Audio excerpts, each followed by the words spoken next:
새벽 예배를 시작하겠습니다.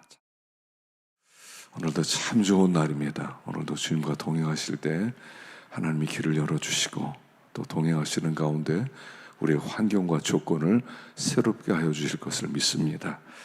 여기 이제 와스티가 폐위가 되었죠. 그리고 나서 이제 새로운 왕후를 뽑게 됩니다. 그래서 이제 에스더가 뽑힌다는 그런 말씀이 기록되어 있죠. 자, 이 에스더서는 주인공이 에스더입니다. 그런데 그 에스더의 뒤에 모르드게라는 그의 삼촌이 있었죠. 어떤 면에서 단순한 삼촌이 아니라 영적 멘토와 같은 사람이었습니다.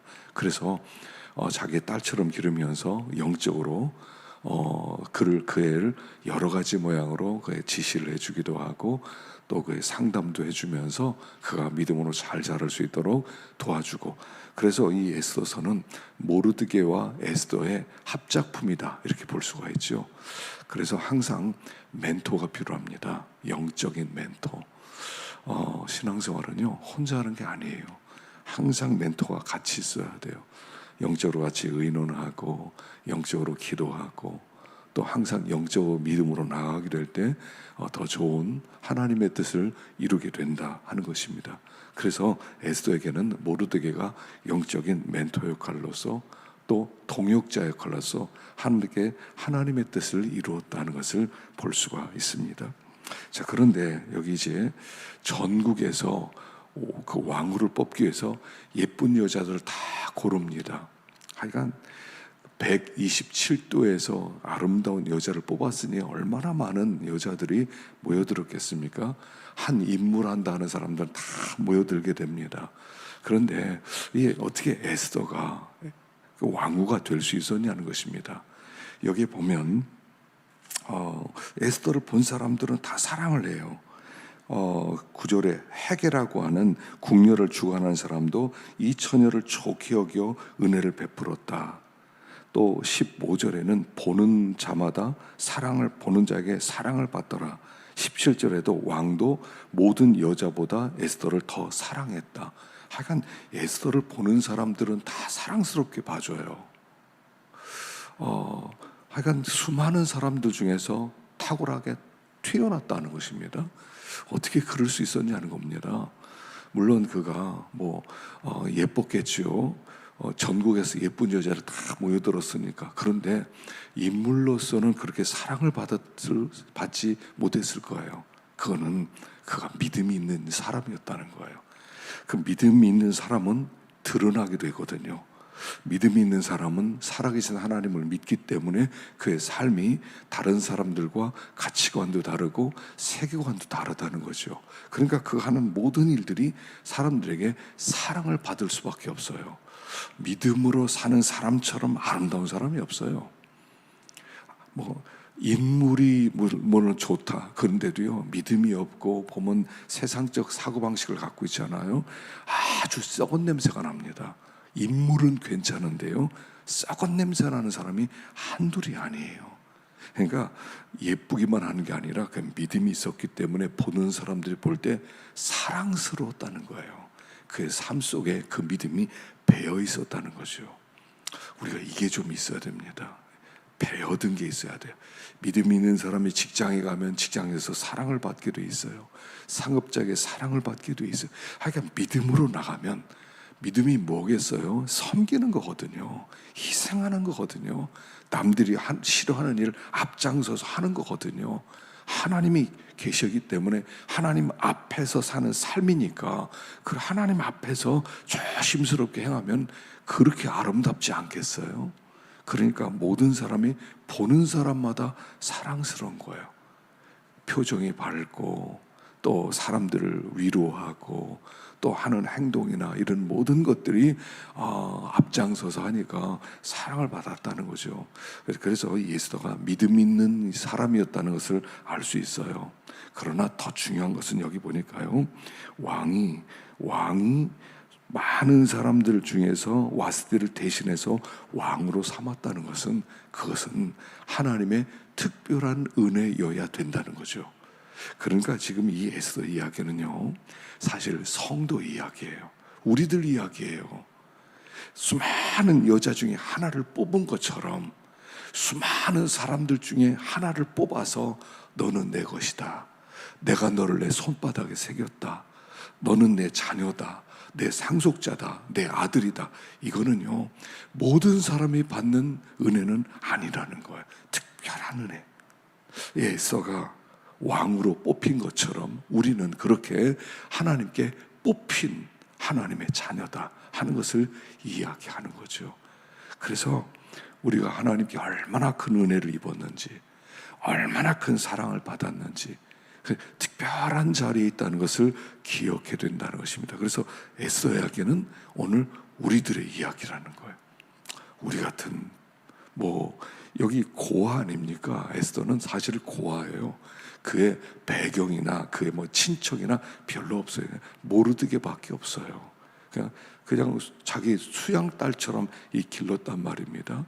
그러니까 무슨 백이 있는 것도 아니고 가진 것이 별로 없어요. 그럼에도 불구하고 왕의 사랑을 입은 것처럼 우리 같은 자가 하나님의 사랑을 입어서 뽑히고, 우리가 너무 자주 잊어버리는 것이 우리의 정체성이에요. 얼마나 존귀한 자라는 것을 우리가 잊어버리고 산다는 것입니다.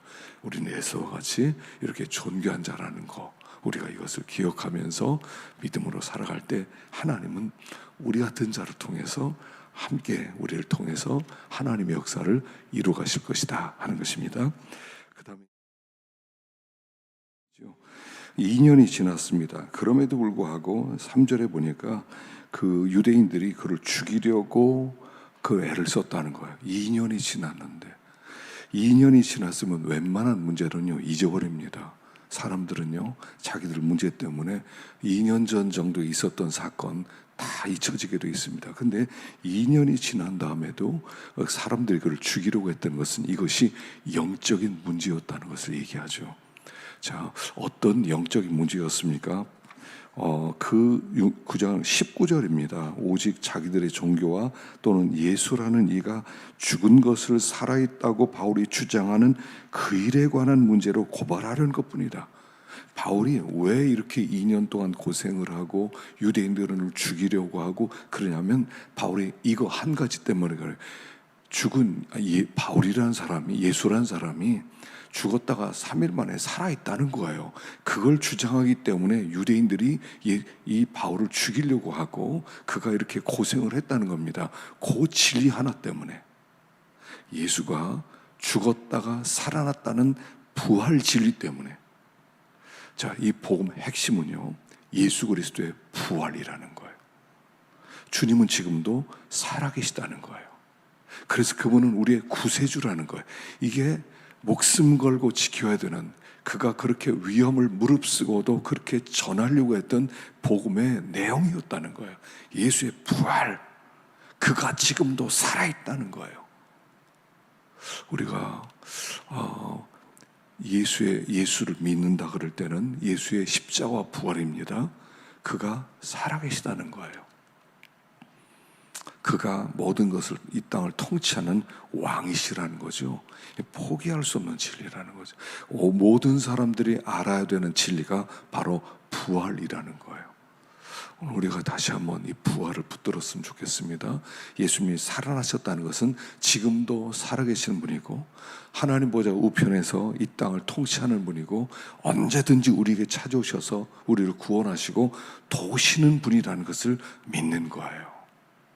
그래서 여기 바울이 이 문제로 말미암아 2년 동안 고난을 당하고 감옥 생활하고 얼마나 불편하게 살아갑니까? 그 진리 하나 때문에 그가 이런 고생을 하고 있다 하는 것을 말씀을 합니다. 그리고 나서 여기 그가 죄가 하나도 없었다는 겁니다. 계속 죄가 없었다는 거죠. 그래서 이 베스도란 총독도 아무리 신문을 낸데도 죄가 나오질 않아요. 그래서 25절에는 내가 살피건대 죽일 죄를 범한 일이 없더이다. 살피건대, 살폈다는 것은 살피고 조사하고 신문하고 샅샅이 뒤졌다는 거예요. 샅샅이 뒤졌는데도 죄가 나오지 않더라는 겁니다. 여러분, 세상은요 우리를 살피고 살핍니다. 뭐라도 하나 걸려라. 사람들이요 웬만하면 다 걸리지 않습니까? 웬만하면 걸리는데 살피고 살폈는데도 죽일 죄를 범한 일이 없었다는 것이에요. 세상은 그렇게 우리를 살피고 계속 우리를 뒤에서 추적하고 있고 그리고 감시하고 있다는 것을 우리가 잊으면 안 됩니다. 그래서 하나님 앞에 계속 우리가 코람되어하는 삶을 살아야 돼요. 여호와 앞에서 계속 하나님 앞에 점검하는 겁니다. 그리고 회개할 부분을 계속 하나님께 토해 놓는 거예요. 하나님, 내가 죄인입니다. 그리고 하나님 앞에 정결하게 될 때에도 될 때 우리들이 모든 사람 앞에 섰을 때 담대함으로 설 수 있다는 것입니다. 마지막으로 한 가지 더 생각할 것은요, 애매한 고난이죠. 유대인들이 그를 죽이려고 그래요. 그런데 이 고난이 로마로 가는 하나님의 동력이었다는 거예요. 세길의 동력이 뭐였냐면, 세길의 동력이 그가 당했던 고난이었다는 거예요. 2년 동안 그가 사람들에게 미움을 당하고 그리고 죽이려고 하고 그리고 감옥 생활하고 그 모든 어려움이 결국 로마로 가는 하나님의 동력원이었다는 거예요. 우리의 삶의 환경 속에서요, 하나님은 우리를 이끌어가고 세계를 여는 방법 중에 하나가 어떤 때는 정당한 방법으로 이끌어갈 때도 있지만 어떤 때는 말도 안 되는 사건으로 하나님은 세계를 여신다는 거예요. 세계를 열어요. 지금 이 바울의 세계를, 황제 로마로 가서 로마로 복음을 증거하는 그 이유가 그가 당했던 그런 억울한 고난이 그를 세계를 여는 하나님의 방법이었다는 거예요. 그래서 하나님은 때때로요, 우리의 삶의 어떤 환경이나 여건을 통해서 하나님은 세계를 열어가세요. 하나님의 복음은 그렇게 증거되고 하나님 나라는 그렇게 확장된다는 것을 보여주는 거예요. 살아가면서요, 정당한 일, 공정한 일만 있으면 얼마나 좋겠습니까? 우리가 살아가면서 사람들이 모두게 공평한 그 법에 그런 저촉을 받으며 살면 얼마나 좋겠습니까? 근데 세상 그런 세상이 아니에요. 세상 그런 세상이지만 그럼에도 불구하고 우리 하나님은 그 모든 사건을 하나님의 뜻을 이루는 동력원으로 삼는다는 거예요. 그래서 이 세상의 사건에 일희비하면 안 돼요. 어떤 사건 가지고 막 끝까지 씨름하고 뭐 나를 증명하고 그럴 것이 아니에요. 그 모든 상황 속에서 하나님이 왜 이 사건을 주셨는가? 하나님이 어떤 길을 열기 위해서 이 사건을 주셨는가? 깊이 생각하는 가운데 길이 열린다는 거죠. 그래서 그가 로마로 가게 되었다는 것입니다. 하나님은 오늘도 여러 환경과 조건을 통해서 우리의 세계를 열어줄 것입니다. 그리고 그 길을 통해서 하나님은 반드시 영광을 받으시고, 그리고 하나님의 복음은 그렇게 놀랍게 온 땅을 덮게 될 것입니다. 그런 믿음의 길을 걷는 하루가 되기를 축원합니다. 기도하겠습니다.